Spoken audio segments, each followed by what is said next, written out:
오늘 오전 문재인 대통령의 신년 기자회견이 있었는데요. 여야의 반응은 이에 대해서 엇갈렸습니다. 네, 국회 취재기자 연결해서 자세한 소식 들어보겠습니다. 최지숙 기자. 네, 문재인 대통령은 오늘 기자회견에서 한반도 평화와 경제 혁신 등을 강조했는데요. 정치권도 촉각을 곤두세웠습니다. 더불어민주당은 당대표 회의실에서 이해찬 대표 등 지도부가 함께 신년 기자회견을 시청했습니다. 민주당 이해식 대변인은 경제 중심, 민생 중심의 회견이었다면서 혁신적 포용 국가에 대한 대통령의 의지가 잘 드러났다고 평가했습니다. 반면 자유한국당은 윤영석 수석 대변인 논평에서 엄중한 민심과 동떨어진 현실 도피라며 경제개혁 대안 없이 실패한 정책을 밀고 가는 독선이자 말잔치라고 비판했습니다.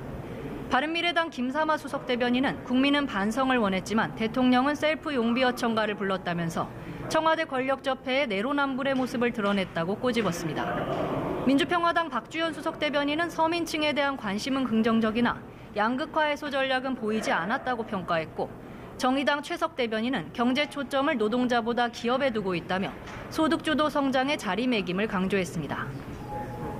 한편 민주당은 경제단체장들과 간담회를 갖고 현장 의견 청취에 나섰고, 또 야당은 어제 발표된 지난해 고용 동향을 강력히 비판을 했다면서요. 네, 그렇습니다. 더불어민주당은 오늘 오후 대한상공회의소에서 주요 경제단체장들과 신년 간담회를 가졌습니다. 경제활력 제고 방안과 일자리 창출 해법 등을 논의하기 위해서인데요.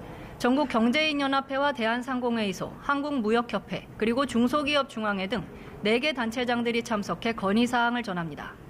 최저임금 인상과 주 52시간제 시행으로 인한 어려움도 거론될 것으로 보이는데요.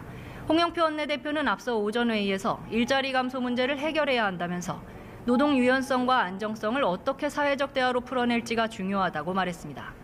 야당은 통계청이 어제 발표한 지난해 고용 동향을 언급하며 참사라고 비판했습니다.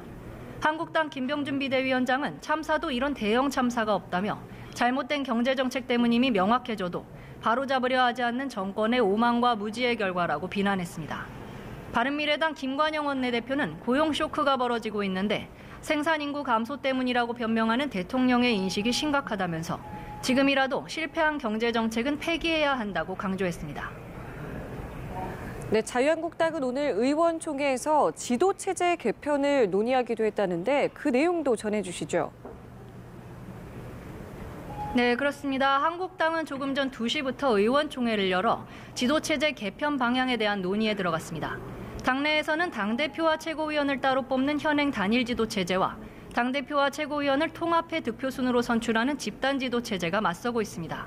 앞서 심재철 의원과 김문수 전 경기지사 등 전당대회 주자들은 공동 성명을 내고 총선 승리의 길은 합의형 집단지도체제라고 주장했습니다. 단일지도체제를 그대로 유지한다면 당대표의 독주와 전횡이 뒤따를 수 있다는 설명입니다. 그러나 논의가 접점을 찾지 못할 경우 당대표의 권한을 제한하는 수준에서 결국 현행 방식을 유지하지 않겠느냐는 관측도 나옵니다. 한국당은 오늘 의견을 수렴한 뒤 다음 주 비상대책위원회를 열어 최종안을 의결할 방침인데요. 비대위에서 지도체제를 의결하면 이후 다시 전국위원회 의결을 거쳐 최종 확정됩니다. 지금까지 국회에서 전해드렸습니다.